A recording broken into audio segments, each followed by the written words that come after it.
what we need to start talking about here today are the exponential functions. And here is one example of an exponential function.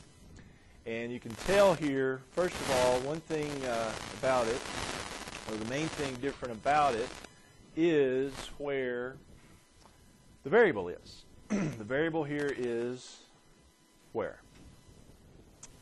It's right here in the exponent.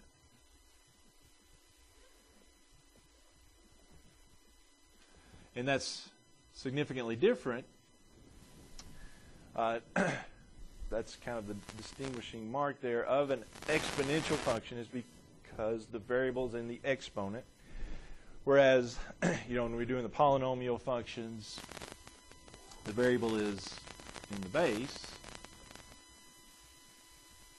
Yeah, and then the exponents are just numbers, 2, 1, 3, whatever power it is. But on exponential functions, the variable is in the exponent. Now what that means is a different shape of graph than the polynomial functions, the parabola. It's not a parabola, it's not a cubed graph, or it's a different shape. So that's what we're first of all going to look at here, is what the shape of, and we'll start with 2 to the x and then look at different bases, putting different bases in there and different things. But all right, well, since we don't know or haven't looked at one before, let's just start with a table. Table's always a good place to start when we want to graph something, right? And well, let's just start with negative. Let's do our -3 to +3.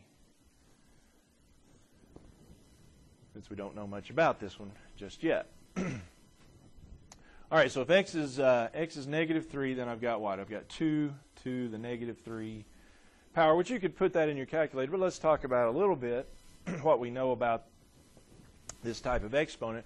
When we have a negative exponent, what does that do? What does that do?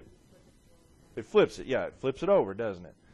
So 2 to the -3 means 1 over 2 to the +3. Flip it over and make it a positive exponent. And so what we get there is 1/8. 1 over 8. Or, if you put it in your calculator, it'll probably give you the decimal equivalent of 1/8. 0.125 or something like that. But anyway, yeah, when x is -3, y is going to be 1/8.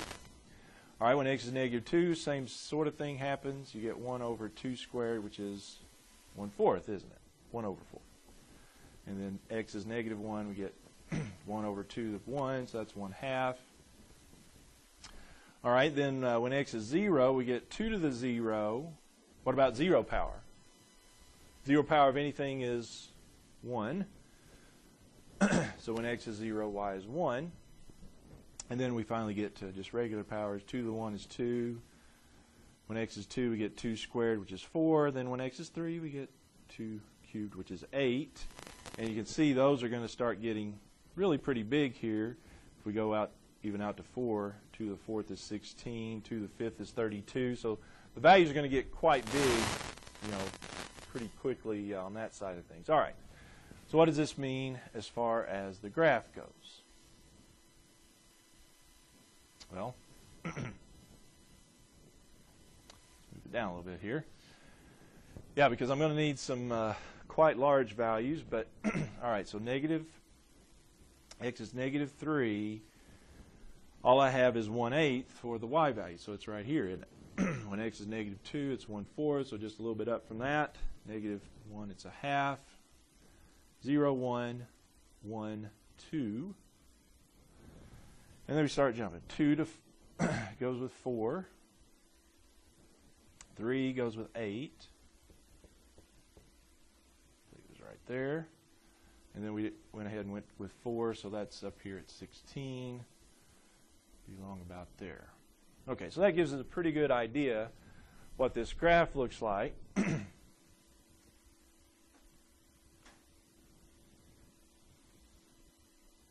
And so, yeah, those values are just going to keep going here. Now, to finish off over here, notice are these values on the left over here, are they ever going to drop below the x-axis?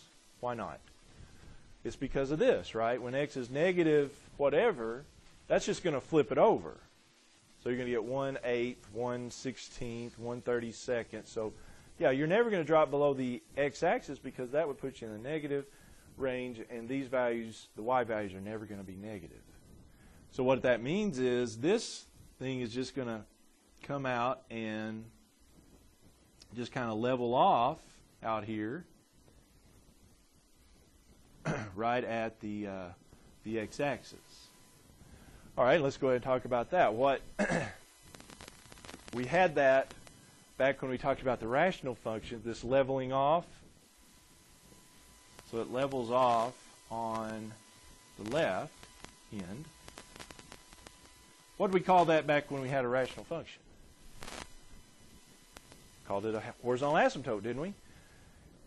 Yeah, the exponential functions like this are going to have horizontal asymptotes. And in this case, it's y = 0. Now, it's different than the rational functions because what happens on the right end? Do we have a horizontal asymptote on the right end? No. On the right end, we've got going to infinity. So it's a little bit different than the rational functions because the rational functions leveled off on both ends. The exponential functions level off only on one end. And in this case, so y = 0 is a horizontal asymptote, but only on the left end.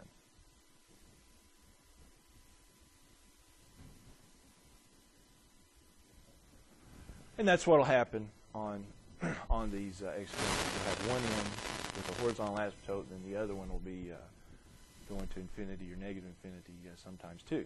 Okay? With me on that. All right. A couple other things here. Most of these then, we change the base. Of course, it's going to change the numbers up a little bit, but the shape basically is going to be the same. I call it kind of a hockey stick looking thing. You know, it kind of has the bow of a hockey stick. So that's what most of these exponential functions are going to look like, or the ones that we do. They're going to have this hockey stick shape to it. There'll be a slight variation on the next one, but it'll also be similar. The other thing I was going to mention to you, though, and this kind of gives us a way to distinguish between this one and the next one, this graph is said to be an increasing graph. We haven't talked about increasing or decreasing functions yet. This is an increasing function because as you go from left to right on this graph, you'll see what happens. It's kind of hard to tell over here, but definitely as I go over here, you can tell.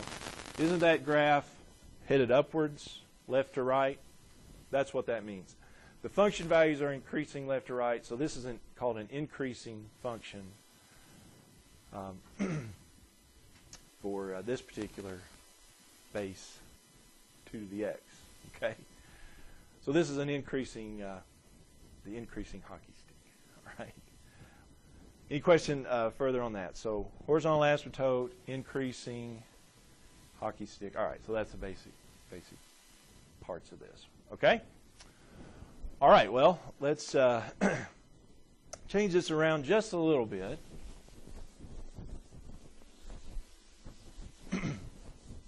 That one was 2 to the x. Let's do f of x equals 2 to the minus x. So I just changed that one slight little thing there.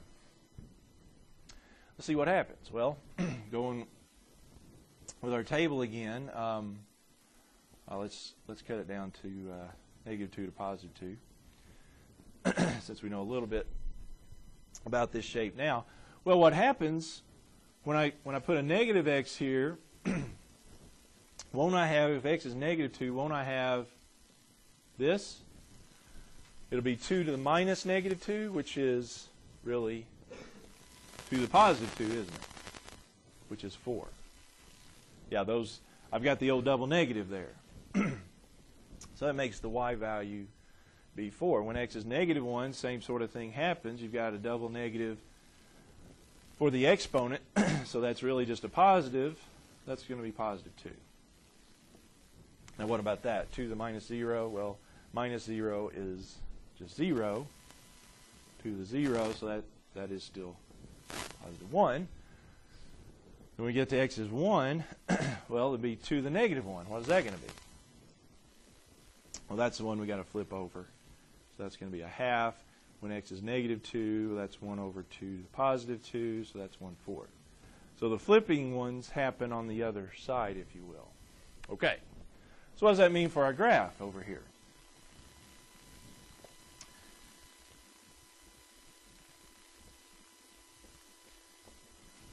All right, so at negative 2, I'm at positive 4. At negative 1, I'm at positive 2. At 0, I'm at 1. 1, I'm at a half. 2, I'm at a fourth. What happened to the graph? Well, it just kind of flip-flopped, didn't it? Now, the hockey stick is going the other way. Wouldn't you say? Yeah, this one, it's turned around. The hockey stick was like that. Now it's like facing the other way. That's what happens. Okay? Now, notice here again, what's going to happen out here? What's the end behavior over here? Isn't it going to level off out here?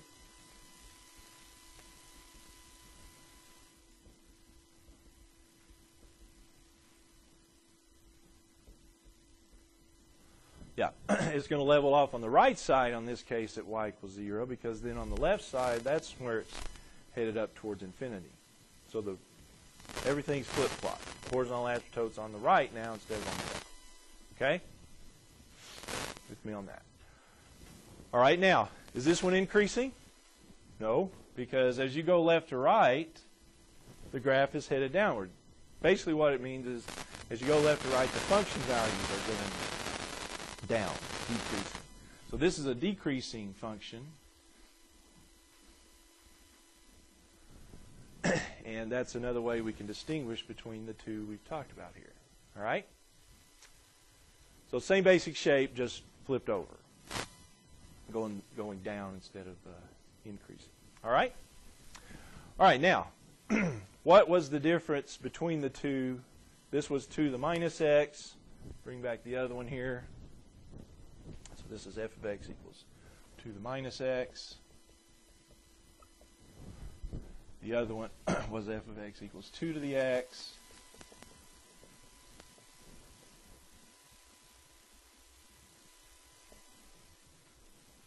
And it was increasing.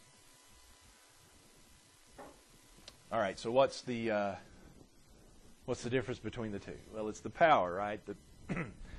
Here it's just x power. Here it's minus x. So this minus here changes it around. That's what flip-flops it around. If it's a minus x, you've got a minus powered variable up there and the exponent. Yeah, you're going to have the decreasing variety. If it's just x, a positive powered variable there, it's the increase. And the good news is it works the same way no matter what the base, well, if your base is bigger than 1, I should say, I guess. But yeah, if this base is 2 or 3 or 4 or 5 or 1.5, something, as long as it's bigger than 1, this is the way it's going to work. And so this is kind of the way we generalize it here. If you have f of x equals a to the x, where the base a is something bigger than 1, if your base is a fraction like 3/4, change it around a little bit, but most of our bases will be bigger than 1. So as long as this number is something bigger than 1, then you have the increasing variety exponential function, hockey stick. Okay? Where your horizontal asymptote is on the left at y equals 0.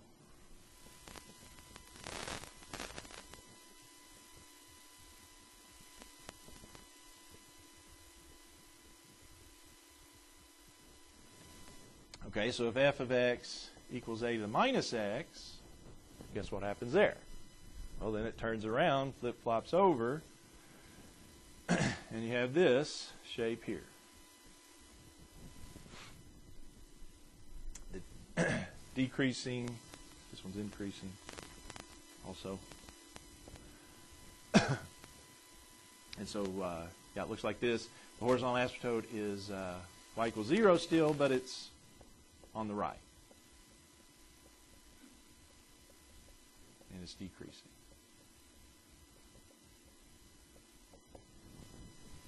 Okay.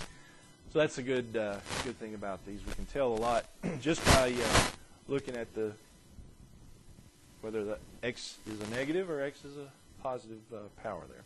Okay? All right, now, also, there's some good news as well, because we're going to shift these around.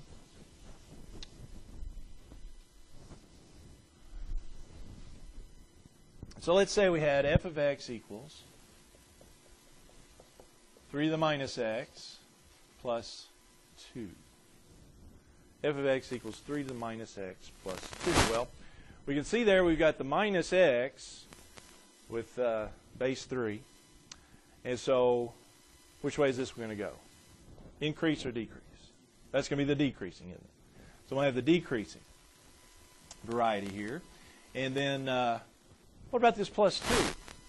Well, this goes back to something we talked about way back a couple of chapters ago.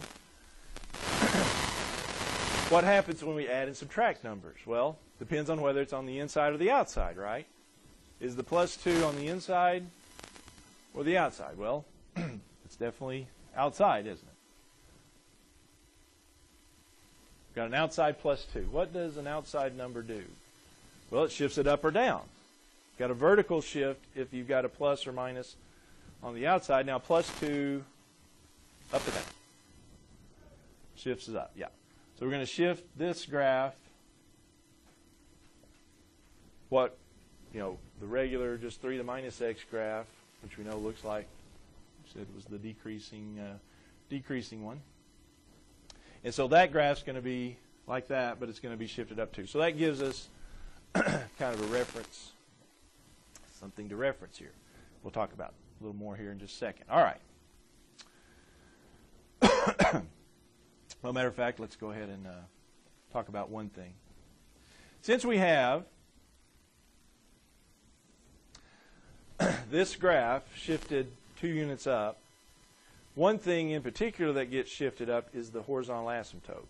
You know, it starts here for just the regular a to the minus x, no shift on it. It starts here at y equals 0.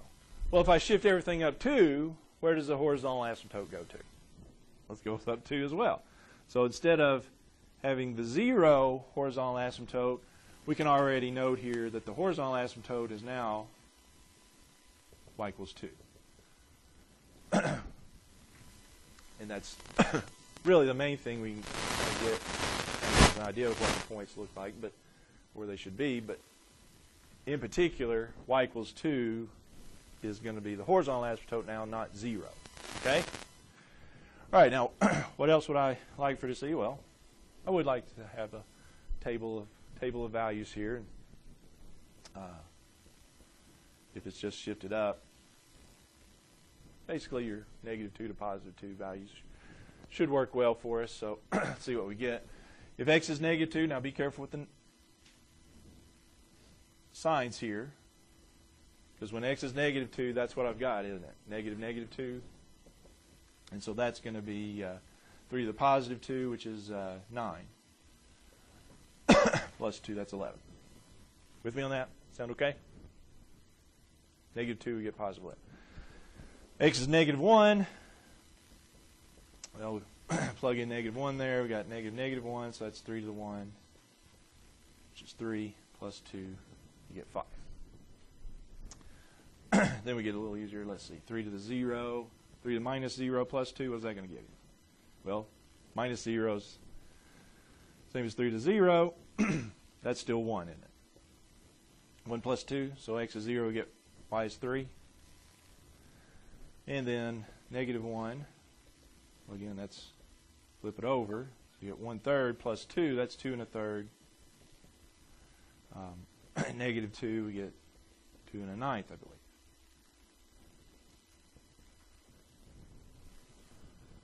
Okay, so at negative 2, I got 11.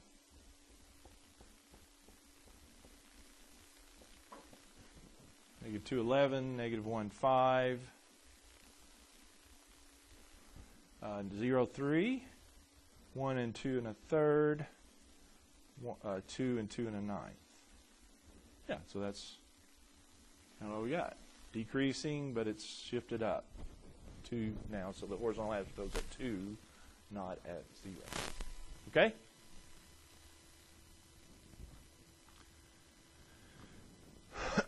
All right. Well, let's try another here. Okay?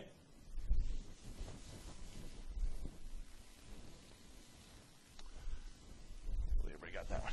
I erased that one pretty quick. All right. Let's try this one. F of x equals 4 to the x plus 3 power.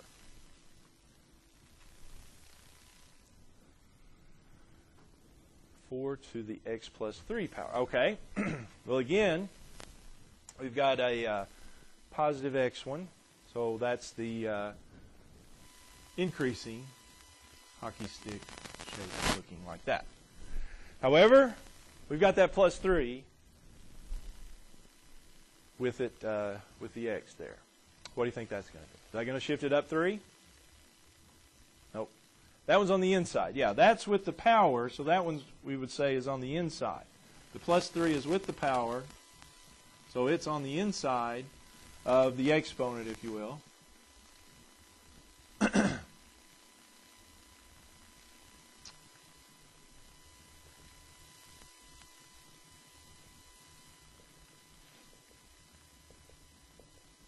It's inside the operation.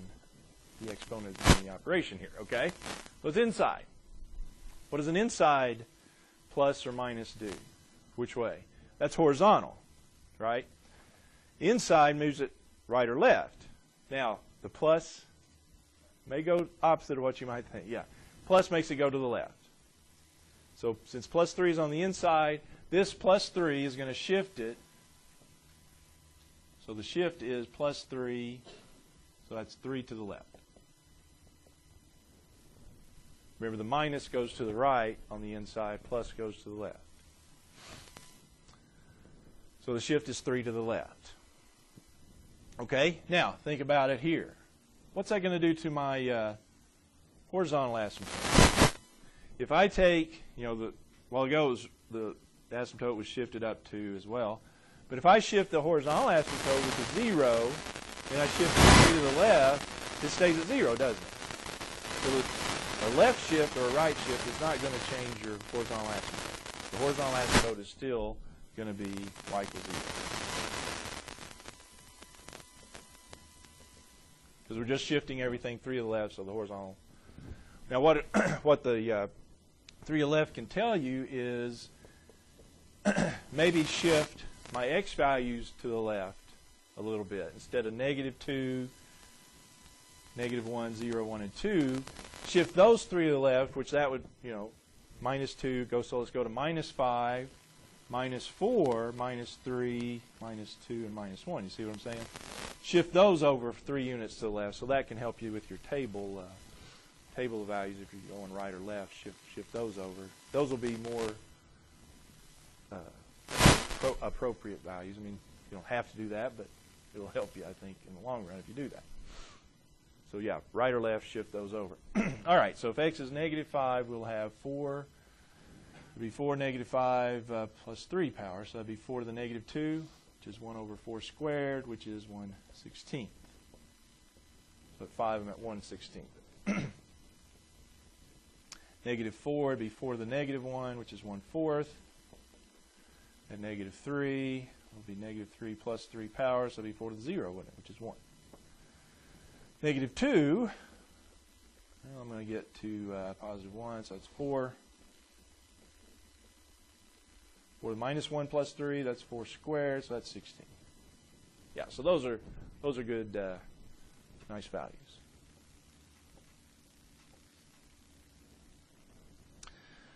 -5, I'm at 1/16.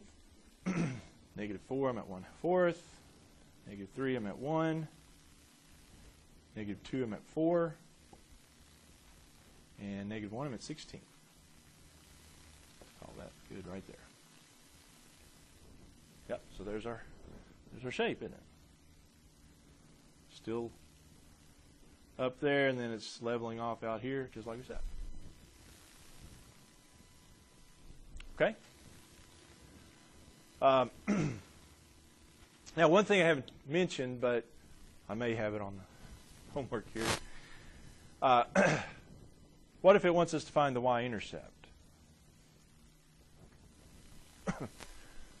Same old, isn't it? To find the y-intercept, what do?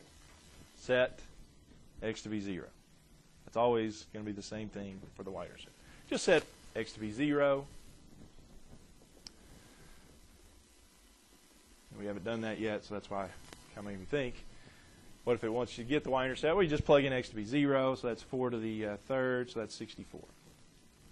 So the y-intercept, so yeah, it's going to be way on up the chart there with the graph. Okay?